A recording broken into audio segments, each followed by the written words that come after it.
We are a secure cloud hosting company. We provide infrastructure as a service to about 2,000 customers. So make sure that they're secure, their cloud is secure. Correct.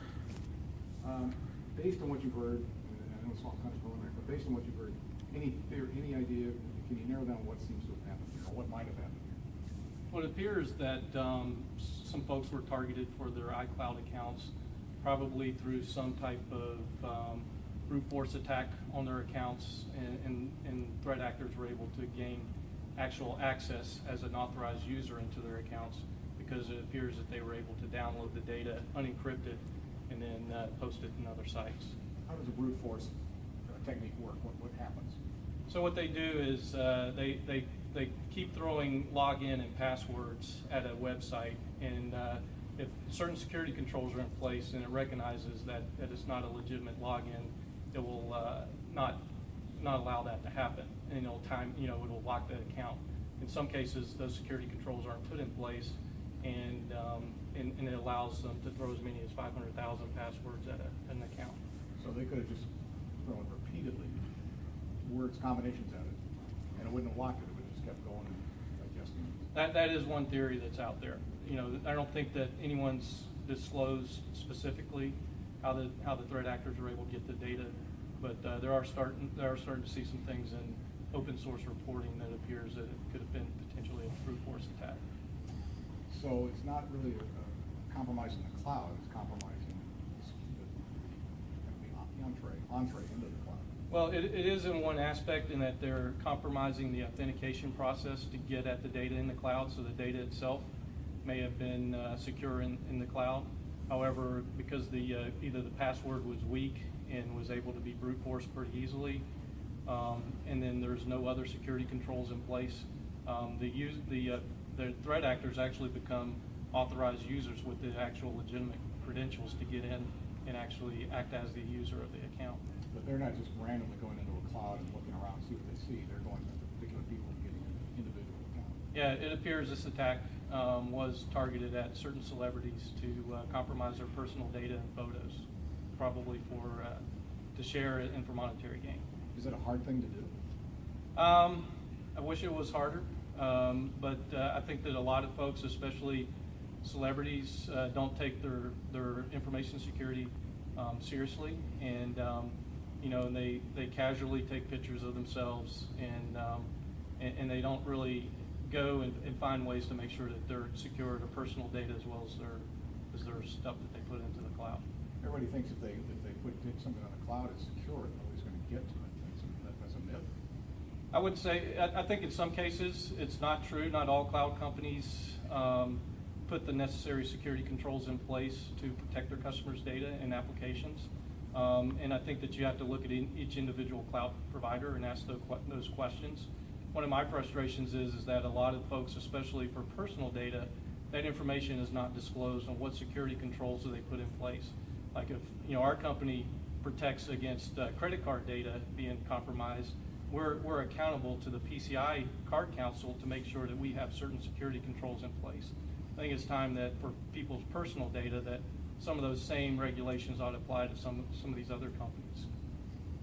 Let me go back to the brute force application. So it's not we're not talking about somebody individually sitting there typing one combination after another. Right, it's an automated program that throws login and password combinations at a server until it accepts one.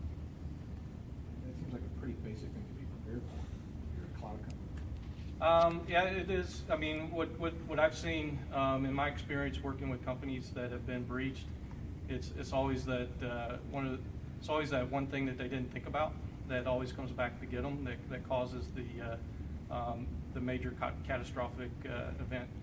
How big a deal is this? Is this catastrophic? Is this?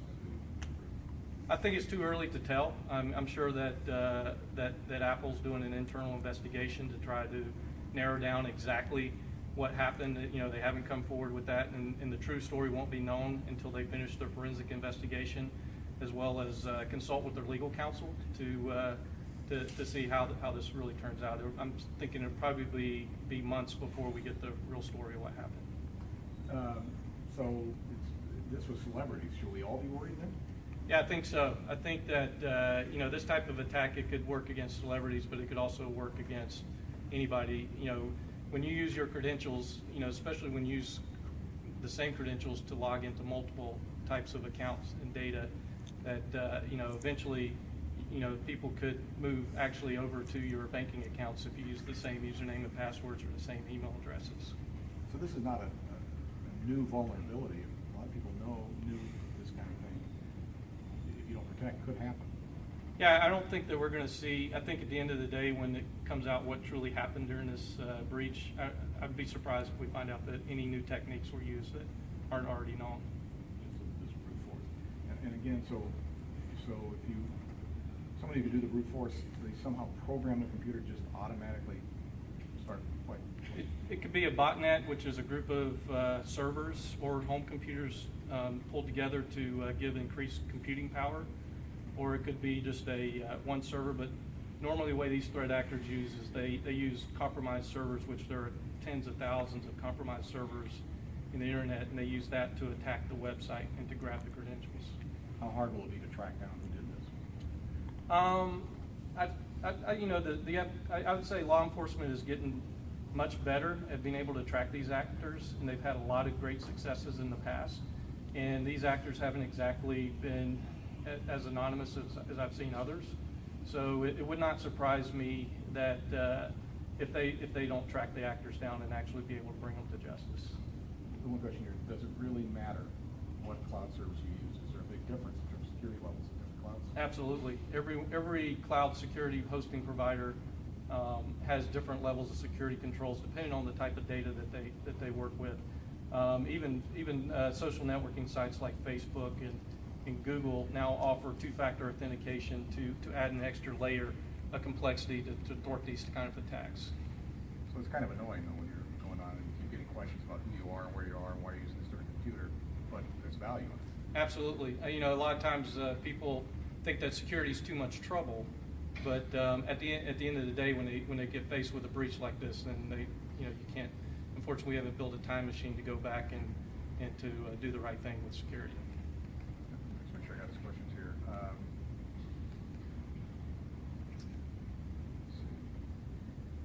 Well, they're just asking. I don't know again if you want to address. Is this a particular problem with iCloud, or is it a general problem that seems to exist for other cloud services?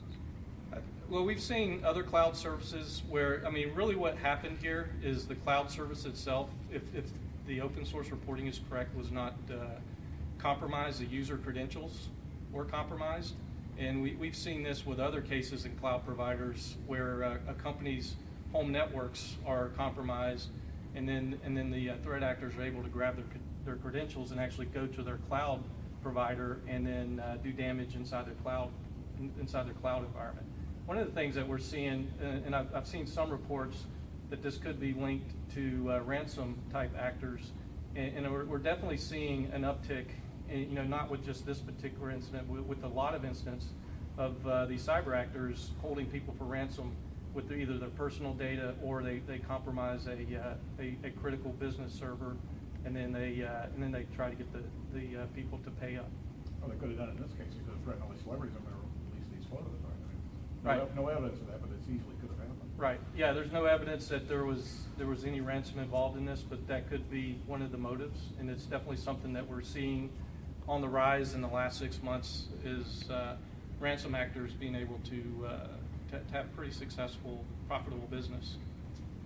And just so I'm sorry, I'm kind of going back over the same ground, but just so we understand, what is the weakness that you think might have been exploited? What is the problem, the flaw that should be addressed? I think it's too early to tell, but from the way it appears that they got unencrypted data out of the iCloud, it appears that the usernames and passwords of the victims were compromised in some fashion. And then once they had the username and passwords, they were able to log on as a user. And take their information. Take their information.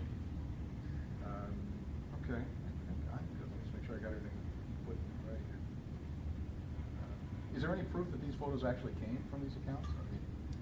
No, other than the statements released, I think I've only seen one statement from one of the celebrities who did confirm that the pictures were pictures of her, and that there was no other place that it could have been except for in her iCloud account.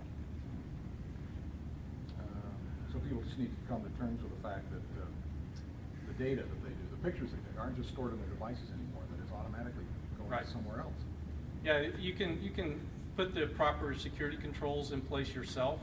If you want to share it, like, I personally am an iCloud user. I don't share my photos, and I don't share, my documents. The only thing I share really is my address book in the cloud. And so you can go in on your devices and you can set what you want to be sent to the cloud.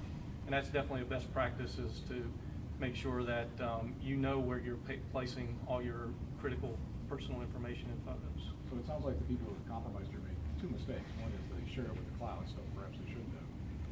And the second is that they didn't have a rigid, the cloud itself didn't have a safety to make sure that they couldn't access, they couldn't use this brute force app. Yeah, it appears that that brute force could have been one of the vectors. And so, the authentication system to the cloud is that gateway that allows people access. And if that's compromised, then they're no longer hacking into the account. They're actually users of the account. They can do everything that the user can do. You can get those pictures. Right.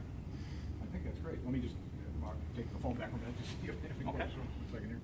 Sorry, just grab that. Everything look okay? Yeah. Hey, Diane. Good. Good.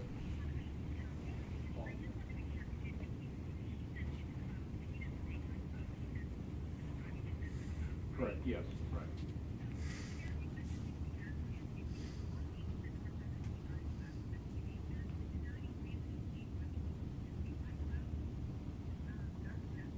Sure. Okay, 1 second.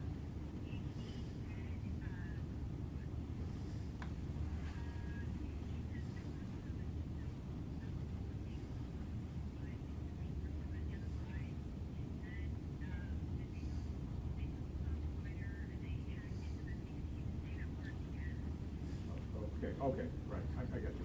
Okay. Let me try again. I'm gonna hold the phone, okay, so I'm just gonna hold the phone out instead of putting it back on.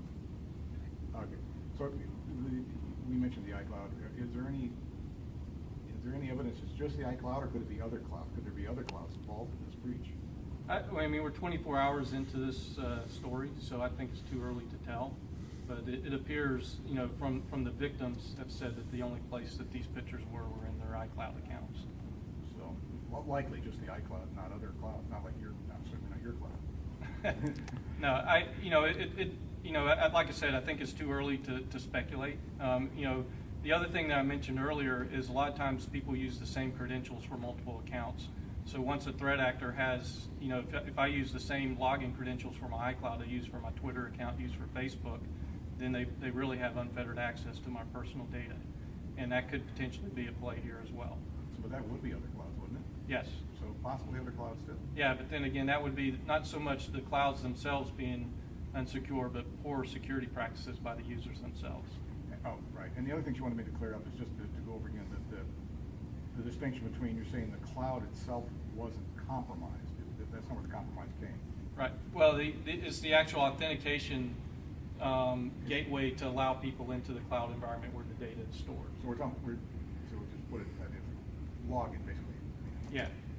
If you could kind of explain that, where do you think it most likely? So instead of a server inside the iCloud environment getting compromised, which we've seen that happen before, likely it was the authentication server that allows access into that cloud that got compromised.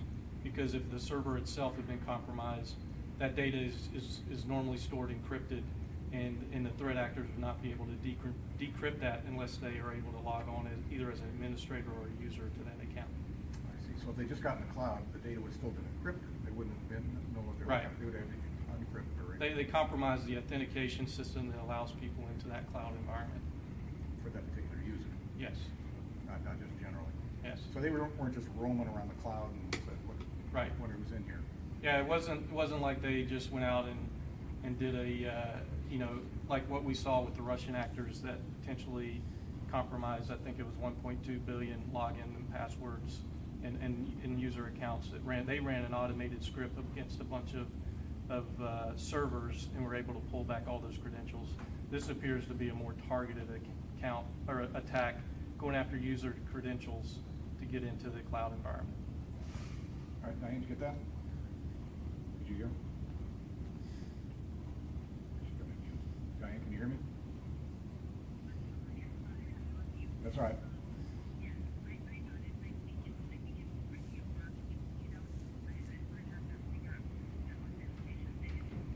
Right. Okay. Yeah, I'll run back to the bureau. We'll get a quick setup shot and I'll run back to the bureau. I should be there in 20 minutes. It's not as far as I thought. Okay, all right, sounds good. All right, thank you. Thank you, Matt. She's happy. All right, cool. Oh, but don't, before we go, no, don't take that off for 1 second. I mean, I'm not gonna say anything anyway, but we just need a quick, what we call a setup. Well, first of all, let me get a wide shot. Okay, yeah, sorry. If you can sit there 1 second, I'll be worried. This is just a wide, this is just for editing purposes. Okay. So, and your mic's still on, but this is more for, when they introduce. Okay. Jeff Schilling works for Fire Host, Fire host. and look at that, right? And got to be credentialed before they say something. Okay. And then we'll get a quick, just for motion. It seems silly. You've probably seen 100 times. People walking down the hall, kind of stiffly. That's what it is. It's just for editing purposes. When you don't have the correspondent here, no way they would walk with you and talk with you, but because it's me. Yeah, no problem. Nobody wants to see me. I think we'll go with this. Good? Yeah. So we just need to figure out a good place to do a walk shot, and we'll be out of your way. Right in front of there. I'll let Mark deal with this. This is his thing, huh? Yeah. You'd think they'd make cameras a little smaller over time. They do.